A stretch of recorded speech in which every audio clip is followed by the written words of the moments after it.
Vamos a continuar con este estudio sobre la mujer extraña que comenzamos un tiempo atrás. Estudiamos con detenimiento a un joven simple e imprudente. Dijimos que simple en este contexto es en un sentido negativo, es decir, alguien que es fácilmente influenciable o que no tiene experiencia suficiente para tomar decisiones sabias, es decir, es ingenuo. Y de este joven insensato aprendimos que sus malas decisiones le costarían la vida. Y en este día también vamos a estudiar a un joven y veremos cómo sus decisiones fueron tan importantes que marcaron no solo el futuro de su familia, sino también el futuro de toda una nación. Y este joven se llama José, y su historia se encuentra en el libro de Génesis. Vamos a leer su historia, no toda, simplemente la que hemos seleccionado para hoy, en Génesis capítulo 39.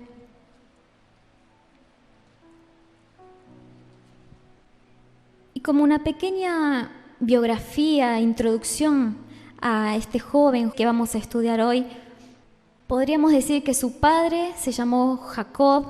Jacob tuvo 2 esposas y 2 concubinas. En total tuvo 11 hermanos y una hermana. Y la Biblia nos muestra que en 2 oportunidades Dios le habló a José por medio de sueños, revelándole cosas que sucederían en el futuro, en su vida. Pero Dios nunca le mostró cómo llegarían esas cosas a cumplirse, cuál sería el proceso que él tendría que atravesar para que eso que Dios le estaba mostrando se cumpliera. Y esos sueños Dios se los mostró en una temprana edad. Era muy jovencito, la Biblia no dice qué edad tenía, pero seguramente era un preadolescente, adolescente, muy jovencito. Y cierto día sus hermanos se encontraban apacentando las ovejas de su padre en un lugar muy distante. Por ese motivo Jacob lo envió para que él se fijara si sus hermanos y el rebaño se encontraban bien. Entonces, cuando José los encontró, sus hermanos lo vieron. Como ellos le tenían envidia, empezaron a tramar un plan para deshacerse de José y finalmente decidieron venderlo. Un grupo de comerciantes ismaelitas pasó por el lugar en el que ellos se encontraban y ellos lo vendieron a su hermano, a este grupo. Y a su padre lo engañaron haciéndole creer que José había muerto. Estos comerciantes lo llevaron a José a Egipto y allí lo vendieron como esclavo a un hombre egipcio llamado Potifar. En este día no vamos a ver el trasfondo de la envidia de los hermanos de José, sino que estudiaremos lo que sucedió en la vida de José a partir del día que él fue vendido como un esclavo. En ese punto de su vida, José tenía 17 años. Y antes de vivir en Egipto, él vivió en Hebrón, tierra de Canaán. Y yo quisiera que ustedes se ubicaran en lo que puede haber llegado a sentir José un día que para él era normal. Se habrá despedido de una manera muy sencilla de su papá, pensando que lo iba a volver a ver. Su mamá ya no estaba con vida. Él simplemente fue a hacer lo que su papá le había enviado a hacer y su vida cambió de una manera muy violenta. Y él no sabía que eso iba a suceder. Entonces, aparte de llegar a Egipto, herido por la violencia de la separación, alguien que haya sufrido algún cambio traumático, violento, podrá entender lo que significa que te sucedan cosas que no entiendes y que no las esperabas y que tan drásticamente cambió la vida en un momento.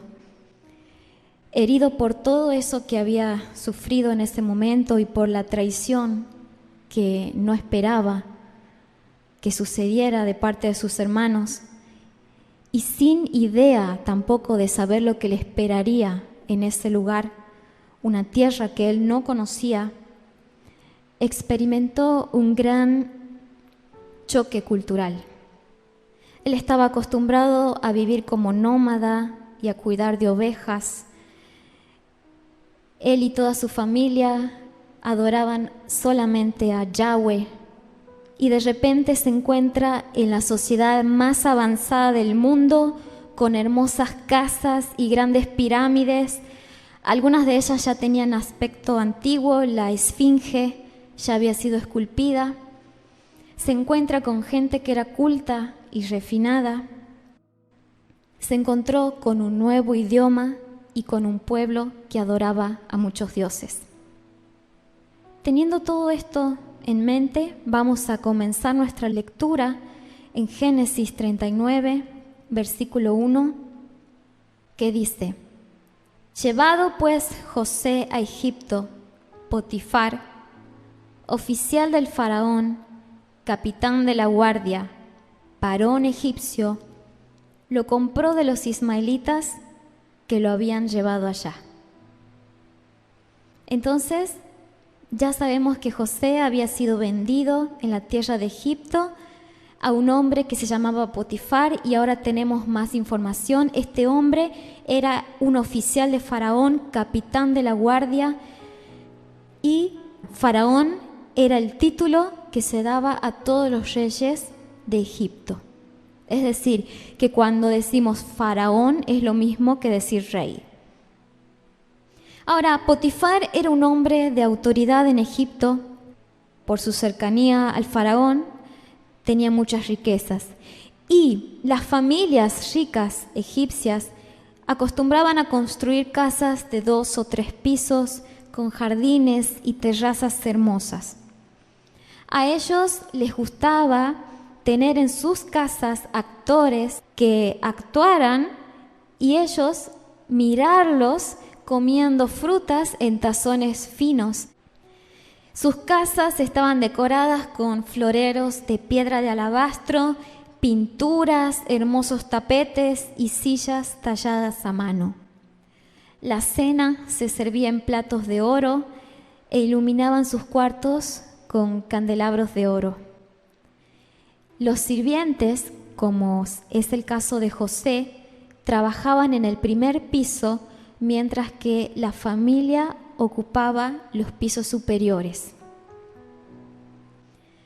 Entonces vemos que José llegó a un lugar como el que acabamos de describir.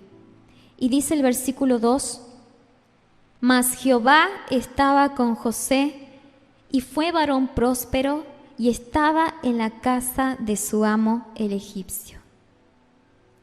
Lo primero que nos dice la palabra de Dios es que a pesar de todo lo que él había vivido hasta ese momento, lo primero que se nos asegura es que Dios estaba con José. Ahora era un esclavo, pero con él estaba el Todopoderoso, el gran Yo Soy. También se nos hace saber que toda tarea que se le encomendaba era bendecida por Dios, es decir, que las cosas le salían bien.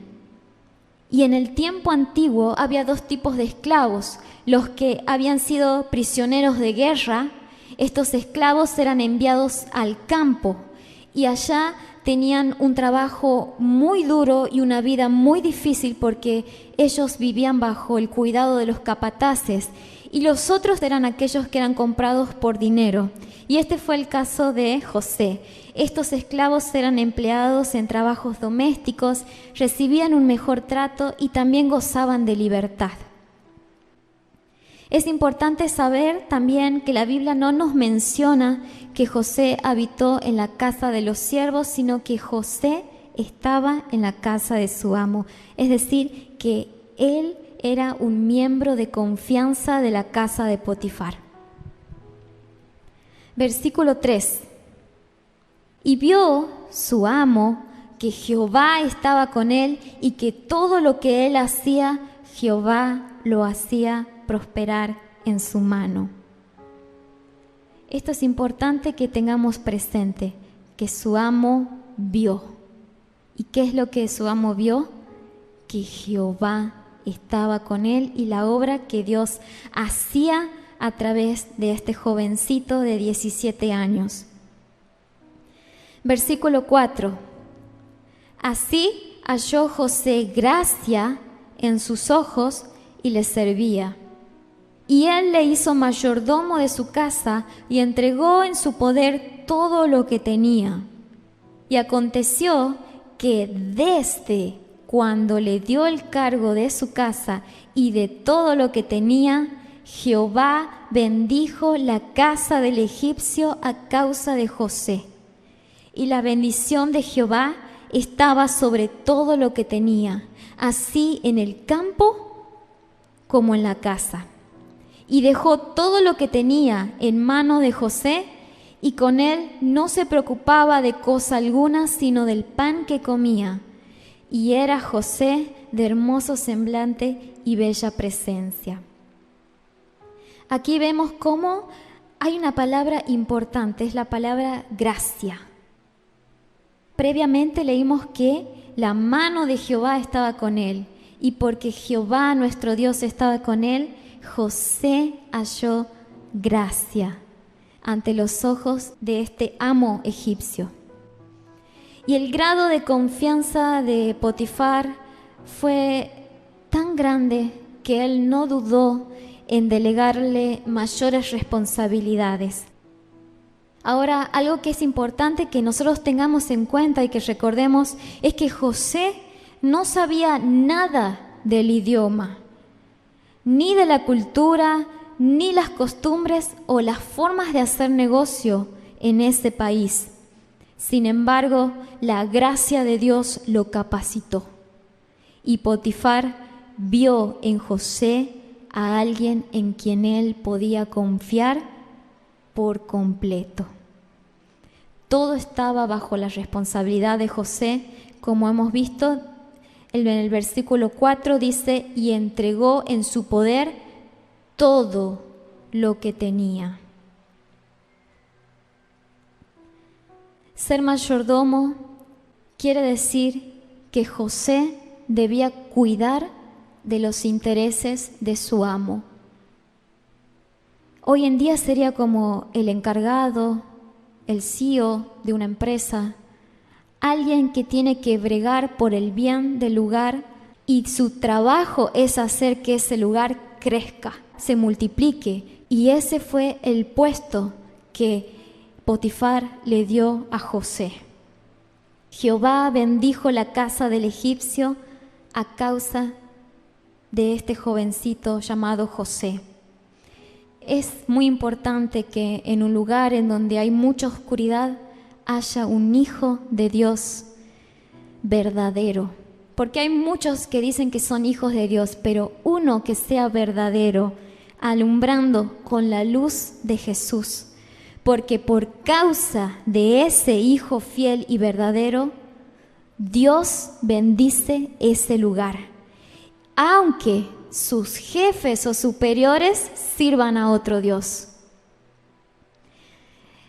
Ellos ven la diferencia y te puedo asegurar que entre todos los empleados te distingues, como si fueras un príncipe en ese lugar.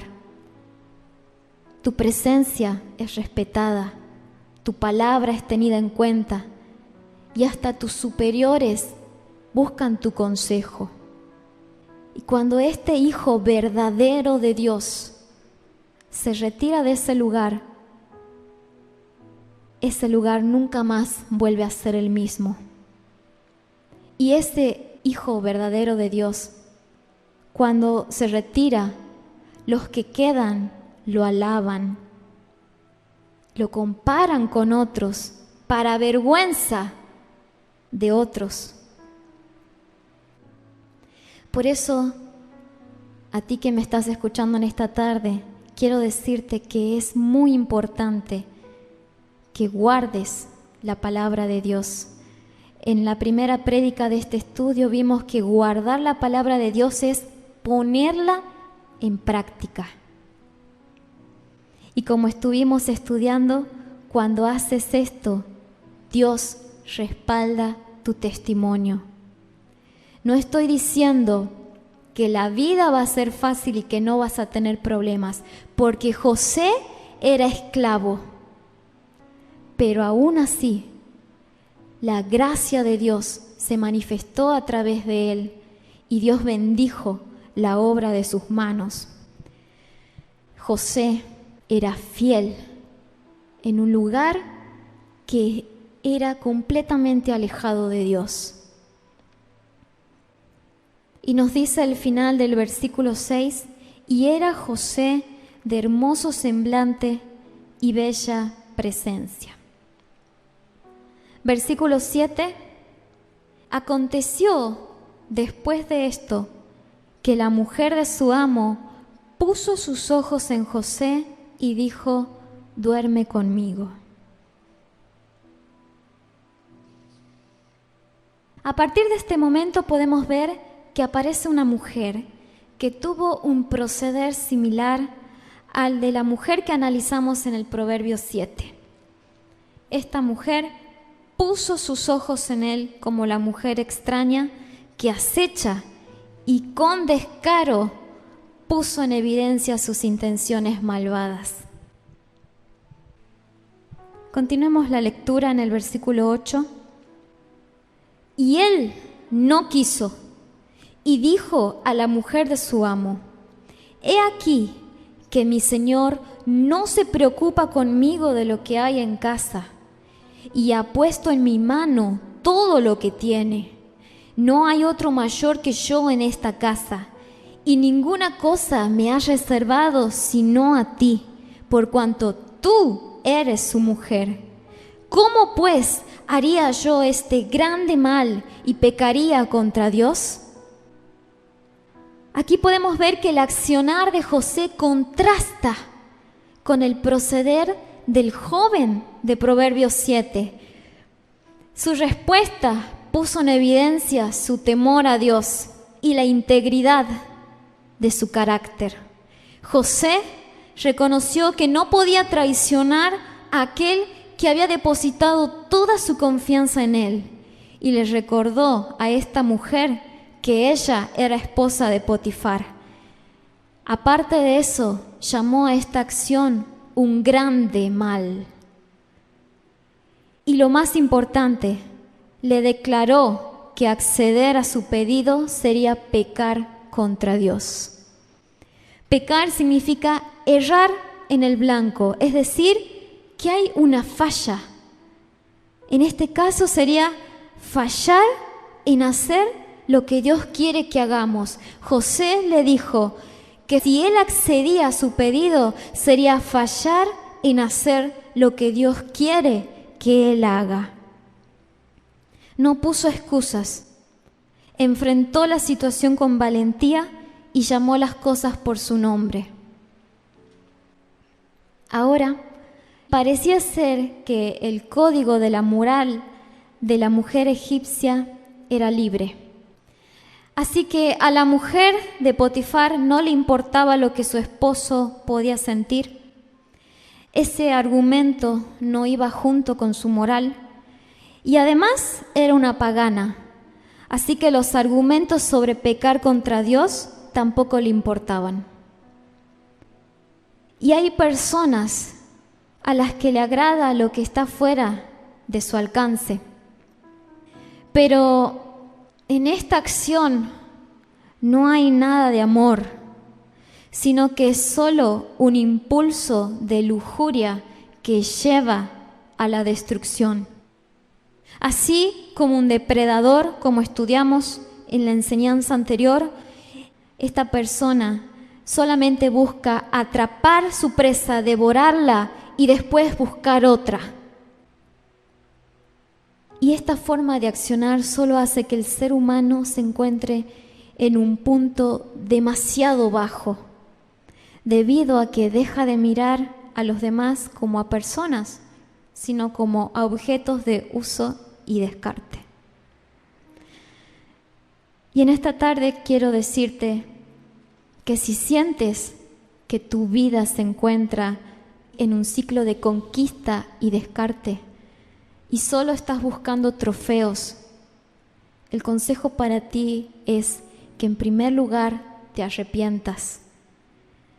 Debes arrepentirte por el daño que has causado a los que conquistaste y a los que te rodean.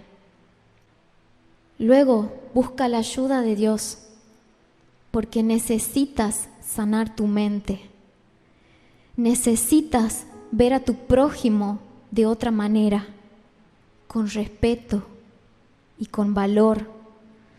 Debes entender que eres amado y que Dios tiene puesta su atención sobre ti todo el tiempo y que su amor es suficiente para llenar cualquier carencia afectiva en ti.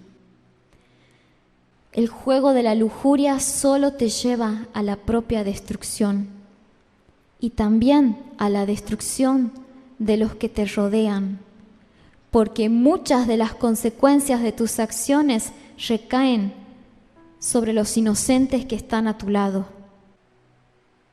Todos rendiremos cuenta a Dios por la manera en que tratamos a nuestro prójimo, por el daño que provocamos. Nuestro semejante es obra de la creación de Dios. Daremos cuenta a Dios por cómo tratamos a la obra de sus manos, sean buenos o sean malos. Ahora los versículos 10 al 12 nos dicen: hablando ella a José cada día y no escuchándola a él para acostarse al lado de ella, para estar con ella, aconteció que entró él un día en casa para hacer su oficio y no había nadie de los de casa allí. Y ella lo asió por su ropa diciendo: duerme conmigo. Entonces él dejó su ropa en las manos de ella y huyó y salió.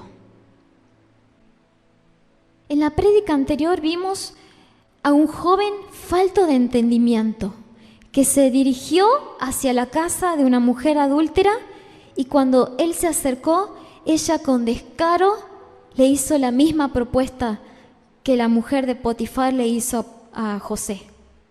Pero el joven de Proverbios, en lugar de huir como hizo José, se quedó a escucharla. Como leímos en Proverbios 7:21, lo rindió con la suavidad de sus muchas palabras, le obligó con la salamería de sus labios. Y su final, como vimos, no fue como las ofertas de placer parecían hacerle creer.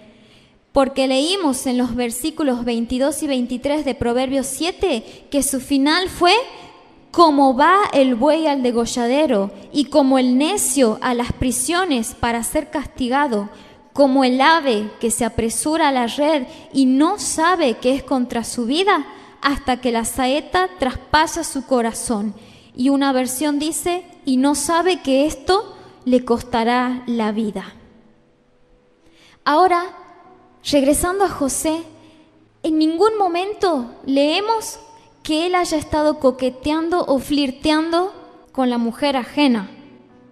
Aunque era un esclavo, siempre mantuvo su integridad, porque leímos en el versículo 10, hablando ella a José cada día y no escuchándola él. No sabemos cuánto tiempo puede haber sido ese cada día, Pero sí sabemos que cuando la prueba fue mayor, porque esta mujer encontró el momento indicado, él no cedió, en cambio huyó.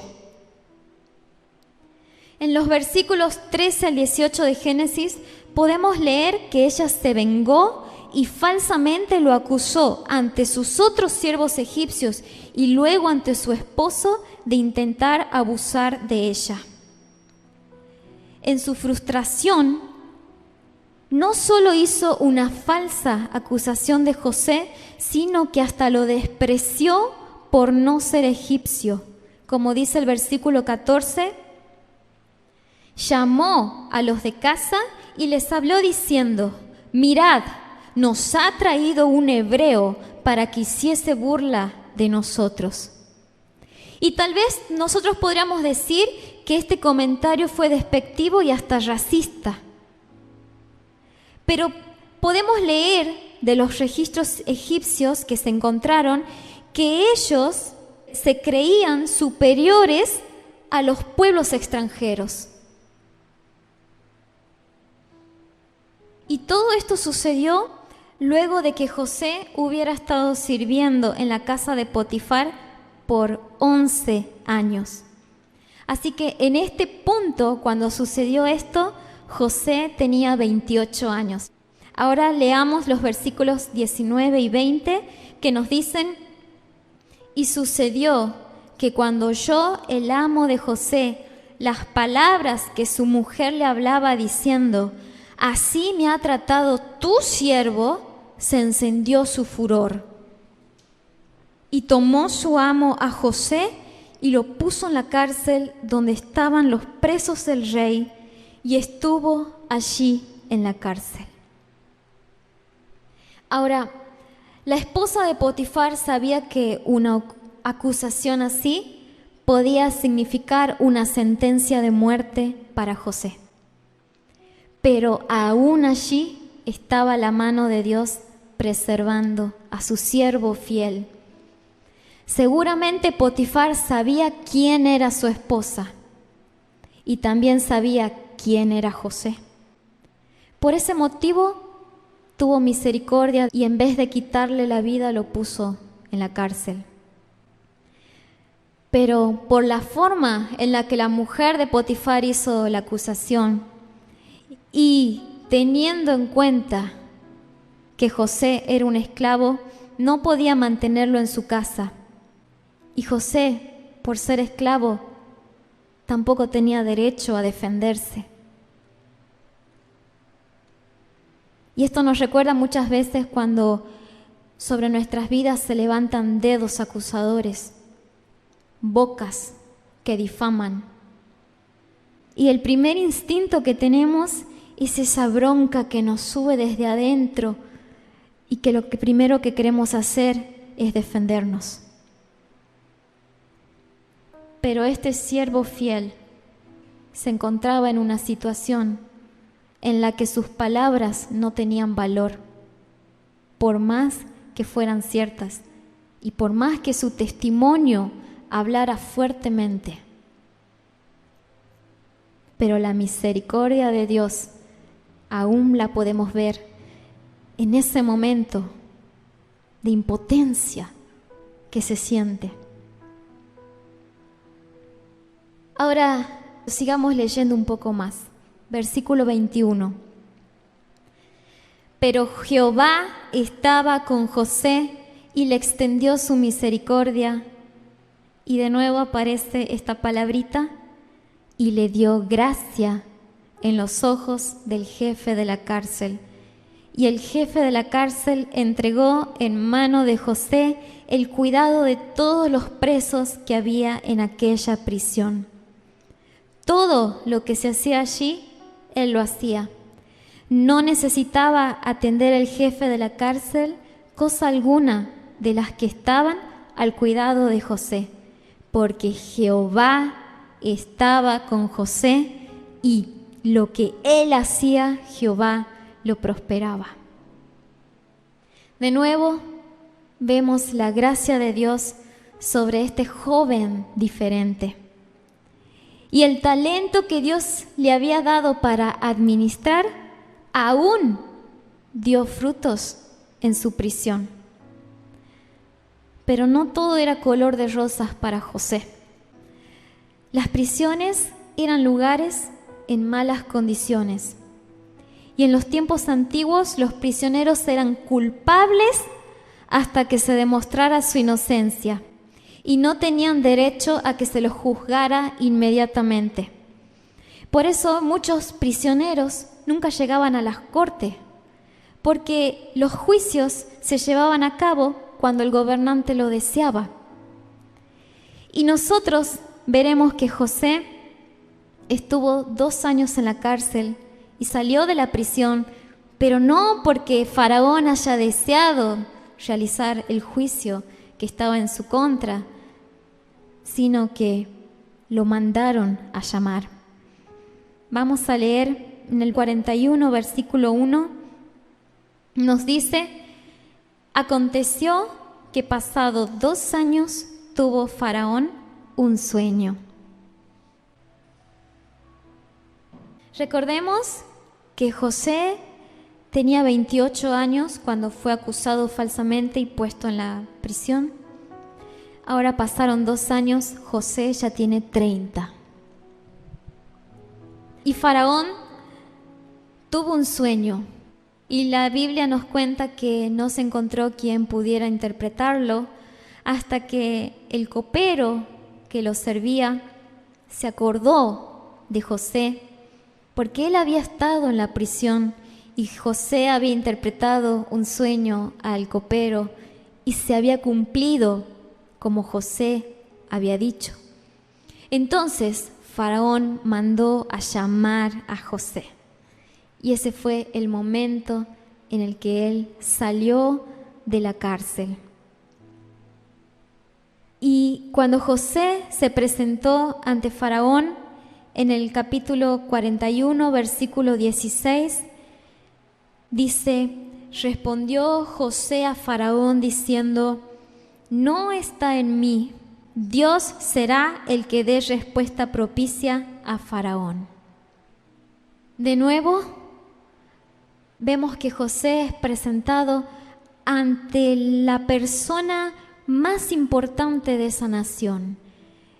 Los faraones eran considerados como divinidades, y ante esta persona tan respetada en esa nación, José de nuevo con valentía se animó a darle toda la gloria a Dios y a decirle que Dios, Yahweh, el gran yo soy, sería el que le daría la interpretación a él.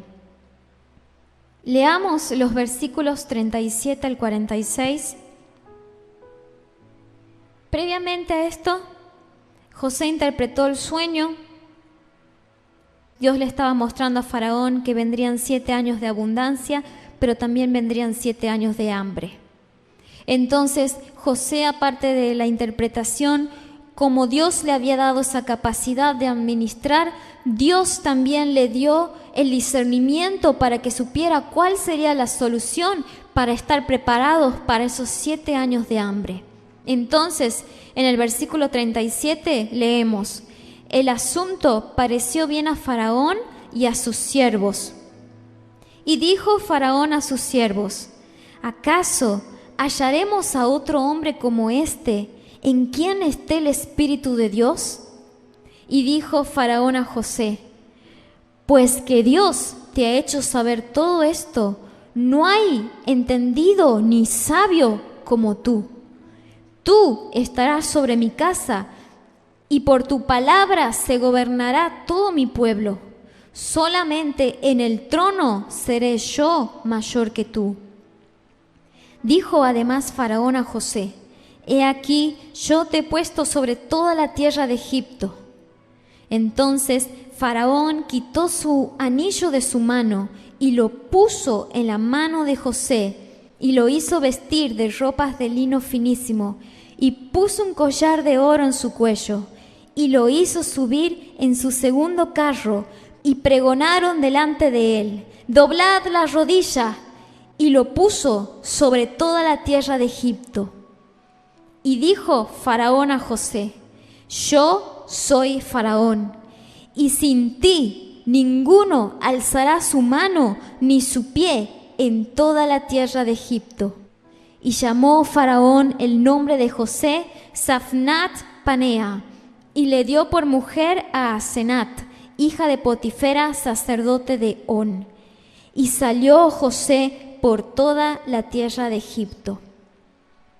Era José de edad de 30 años cuando fue presentado delante de Faraón, rey de Egipto, y salió José de delante de Faraón y recorrió toda la tierra de Egipto.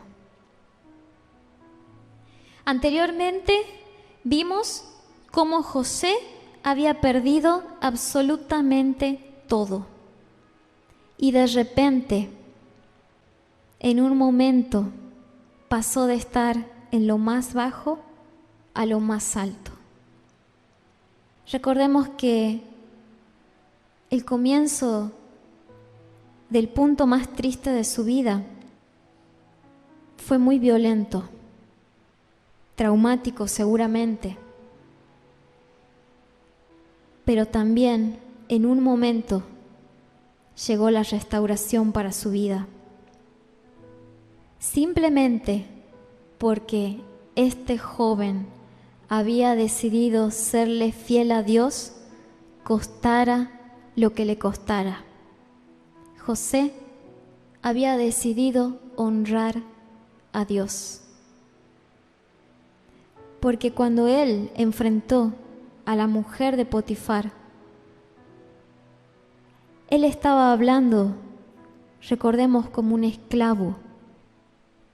Y esa mujer era la esposa de su amo, un superior para él. Y en esa respuesta, él sabía que posiblemente podría haber muerto, pero decidió ser fiel a Dios y honrarlo. Pasó de ser un esclavo sin derechos a ser alguien con autoridad.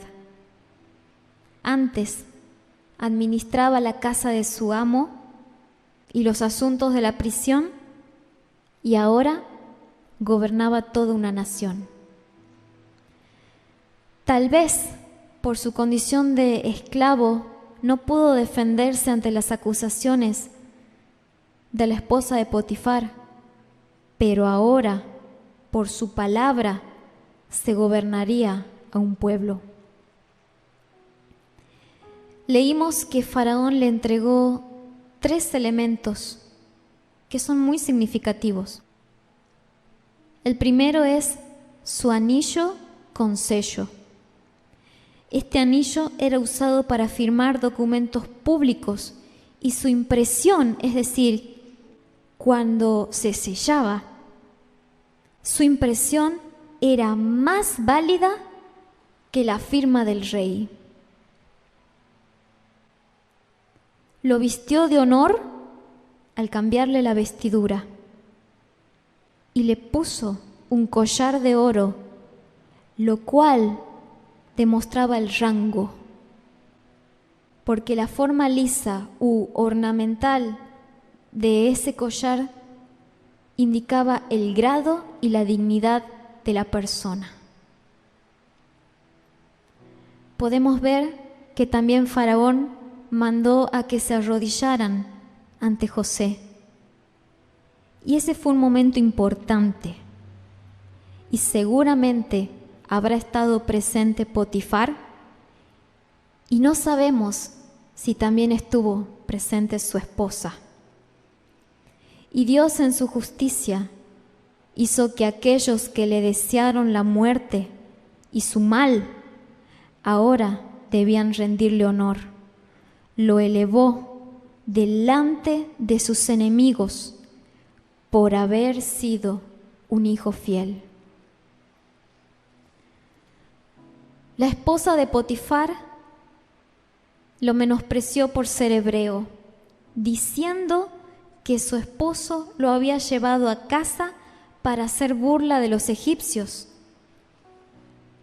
Pero ahora vemos que el faraón hizo todo lo necesario para que este hebreo se integrara en la corte real y pudiera, ante todos los demás egipcios, ser visto como uno igual a ellos. Esto lo podemos notar porque le cambió el nombre y también le dio una esposa egipcia. Y gracias a este hebreo que había sido acusado de que había sido llevado para hacer burla de ellos, este hebreo hizo que la nación no pasara hambre en los 7 años de hambruna que llegaron. La Biblia no nos da información de cómo se sintió José durante estos años de esclavitud y también en la prisión. Lo que sí sabemos es que cuando se reencontró con sus hermanos, les preguntó por su padre y su hermano menor. Y si él preguntó por ellos es porque él los recordaba. Tampoco sabemos qué pensamientos tuvo. Un joven tiene muchos deseos. A los 17 años, tantos deseos que las personas tienen. Muchos quieren tener una profesión o algún oficio, algo que les permita obtener dinero para poder casarse, tener una casa. Los hombres siempre quieren su auto, su moto. Tantos deseos que hay en un joven, en una jovencita. Y en ese momento de su vida, todo parecía haber sido destruido. Tampoco sabemos si José recordaba los sueños que Dios le había dado en una temprana edad sobre su futuro. Y en ese lugar en el que se encontraba sirviendo en otra tierra, prisionero también, se sentía olvidado, porque cuando le interpretó los sueños al copero y al panadero, ustedes después lean la historia completa en sus casas, él les pidió que no se olvidaran de él cuando se presentaran ante el faraón. Sin embargo, la voluntad de Dios fue que ellos se olvidaran de José hasta que llegó el día señalado. Y muchas veces seguramente sentiste que Dios habló una palabra a tu vida, pero lo que llegó a ti fue todo lo contrario. Incluso llegaste a sentir que lo perdiste todo, porque vimos que José no era dueño de nada. En cambio, él tenía que trabajar para enriquecer a otros. Vivía en medio de lujos, pero no tenía nada. Pero hay un día que el rey te va a mandar a llamar. Y en ese día, como acabamos de leer, la historia va a cambiar. Porque en ese momento, en ese encuentro ante el rey, José recibió todo lo que podría haber deseado. No fue algo progresivo, recibió todo. Se le fue restituido su testimonio. Ahora era respetado. Se le entregó posesiones, se le entregó una esposa, se le entregó autoridad. Y después de tantos años de dolor y de incomodidad, porque la cárcel no era nada cómoda, podemos ver que Dios honró a este jovencito que había decidido serle fiel siempre, aún en medio de lo más profundo de su dolor. Al final, José pudo entender el propósito de Dios en todo lo que había pasado. Vamos a leer Génesis 45, versículo 4. José ya había recibido todo lo que vimos de parte de Faraón y ahora llega el momento de que se cumplió lo que él dijo. Habían pasado 2 años de hambre y sus hermanos fueron a buscar alimento a la tierra de Egipto y se presentaron ante José. Ustedes después lean la historia de todo lo que sucedió con sus hermanos, pero cuando José se dio a conocer ante ellos, él les dijo: acercaos ahora a mí. Y ellos se acercaron. Y él dijo: yo soy José, vuestro hermano, el que vendisteis para Egipto. Ahora pues, no os entristezcáis, ni os pese de haberme vendido acá, porque para preservación de vida me envió Dios delante de vosotros. Pues ya ha habido 2 años de hambre en medio de la tierra, y aún quedan 5 años en los cuales ni habrá arada ni siega. Y Dios me envió delante de vosotros para preservaros posteridad sobre la tierra y para daros vida por medio de gran liberación. Así pues, no me enviasteis acá vosotros, sino Dios, que me ha puesto por padre de Faraón y por señor de toda su casa y por gobernador en toda la tierra de Egipto. Daos prisa, id a mi padre y decidle: así dice tu hijo José, Dios me ha puesto por señor de todo Egipto, ven a mí, no te detengas. Y podemos ver cómo el plan de restitución, de restauración de Dios fue completo. Aquellos por los cuales él había sufrido tanto, le fueron restituidos. Su padre, su hermano Benjamín, y también la conciliación con sus hermanos que lo habían vendido. Todo esto nosotros podemos ver porque José no accedió al pedido de la esposa de Potifar. Y si él hubiera accedido, su final habría sido muy distinto.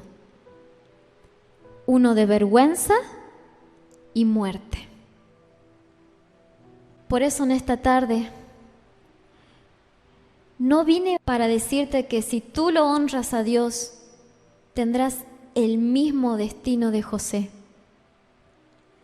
Pero quiero decirte que si tú decides honrarlo a Dios, Dios te va a honrar en lo que sea que Él te quiera poner. Y los caminos de Dios son misteriosos, pero cada vez que un hijo de Dios decide honrarlo, ese joven, esa jovencita, ese hombre, esa mujer, ante los que no son del pueblo de Dios, son vistos como príncipes. Por eso en este día he venido a hacerte un llamado a la fidelidad, un llamado a serle fiel a Dios siempre, cueste lo que cueste. Este mundo te va a llevar por los caminos que no son del corazón del Padre. Y quizás la corriente de la vida te quiera hacer sentir ridículo, pero déjame decirte que no hay nada de honorable en el libertinaje. Un hombre o una mujer no es admirable por la lista de trofeos que tiene. Un hombre es honorable por los días que vivió en fidelidad con la mujer de su pacto, o una mujer con el hombre de su pacto. Una persona no es honorable porque sea pícaro y viva en esta vida, como ya sabemos, que vemos en todos lados, que nos impulsan a vivir haciendo daño y viviendo de una manera egoísta. No. Al final, dice la Biblia, que hay que ver el final del negocio y no su principio. Quizás alguien se presente ante ti mostrando grandeza y diciendo: a mí no me pasa nada malo, yo vivo como quiero, pero quiero pedirte que esperes a que veas el final, como hemos leído en el primer estudio de esta serie. Al final hay muerte, al final hay vergüenza, al final hay pobreza, hay enfermedad, pero los que deciden seguir a Dios son honrados. Y en este día quiero hacerte el llamado a que sigas a Dios, cueste lo que cueste, pase lo que pase. José fue librado de la muerte. Hay algunos jóvenes que no son librados de la muerte por honrar a Dios. Tenemos el ejemplo tan reciente de este joven tan admirable, Charlie Kirk, que él decidió honrar a Dios, defender sus principios. No fue librado de la muerte, pero su muerte ha traído gloria y honra a Dios. Quiero pedirte que decidas servirlo a Dios no por lo que Él te pueda dar, no por lo que tú quieres que Él te dé o por lo que tú sabes que Él puede hacer por ti.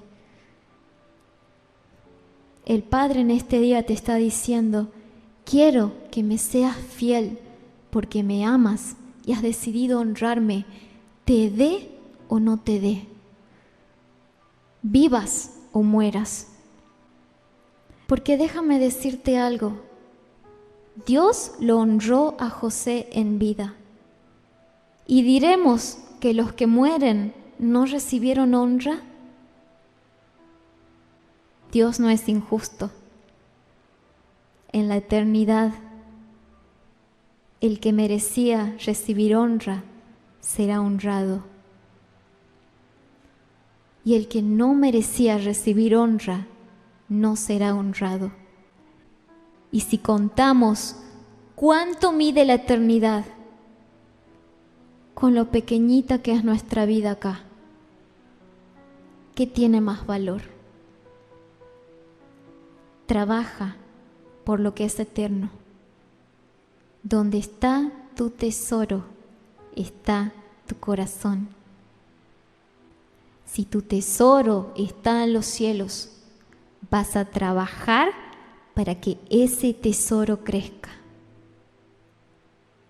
Guarda los mandamientos del Señor, porque en ellos hay vida y paz. Hónralo en los días de tu juventud, en los días de tu adultez, en donde sea que te encuentres, hónralo, porque tu vida es un testimonio. Leímos que Potifar vio que Jehová estaba con José. Y déjame decirte que cuando tú dices que eres cristiano, todo el tiempo eres observado. Y aun cuando no lo dices, se percibe el aroma de Cristo en tu vida y te observan y saben que Dios está en ti. Por eso, dile al Padre Celestial: te entregaré mis días, te seré un hijo fiel, te voy a honrar, te voy a servir. Y pídele al Espíritu Santo que te enseñe a amarlo. Dile: no solo quiero obedecerte, quiero hacerlo por amor. Porque cuando es por amor, es más fácil. Porque no te quejas. Quizás sufres, lloras, te duele, pero es que es por amor. Y cuando hacemos las cosas por amor, todo tiene sentido. Bendecida sea la palabra del Señor. Que Dios bendiga a su pueblo.